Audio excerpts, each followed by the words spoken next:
Hi കൂട്ടുകാരെ, ഇപ്പോൾ എല്ലാവർക്കും ശാലിനി കൂട്ടുകാർ വ്ളോഗ്സിലോട്ട് സ്വാഗതം. നമ്മളിന്ന് ചക്കക്കുരു ആണ് എടുത്തേക്കണേ. ചക്കക്കുരു ഒരു കുക്കറിലിട്ട് വേവിച്ചെടുക്കണം.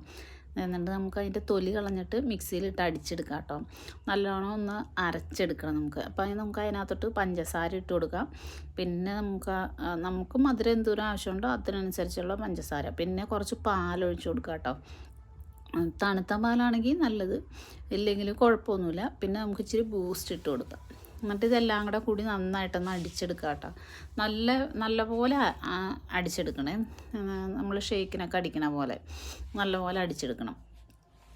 ഇട്ട് കൊടുത്ത് എന്നിട്ട് നമുക്ക് നല്ലപോലെ അരഞ്ഞ് കിട്ടിയിട്ട് നമുക്ക് അതിൻ്റെ ആ ചുമന്ന തൊലി കളയാത്തതുകൊണ്ടാണ് കേട്ടോ അതിനകത്തോടെ ഇങ്ങനെ ഇരിക്കണേ. ആ തൊലിക്ക് നല്ല ഗുണമുള്ളതാണ്, അത് കളയാതിരിക്കണതാണ് നല്ലത്.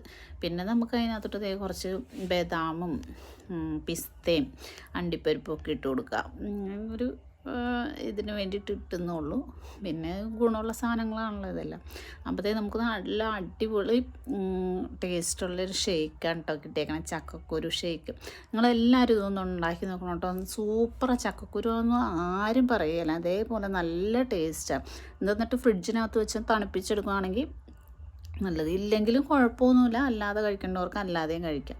നല്ല സൂപ്പർ ടേസ്റ്റാട്ടോ. നിങ്ങളെല്ലാവരും ഒന്ന് ട്രൈ ചെയ്ത്. നമ്മൾ വെറുതെ കളയണ സാധനമാണ് ചക്കക്കുരു ഒക്കെ. നല്ല ടേസ്റ്റാണ്, ഒന്ന് ഉണ്ടാക്കി കഴിച്ച് നോക്കണം കേട്ടോ. നല്ല രസം. ബൈ.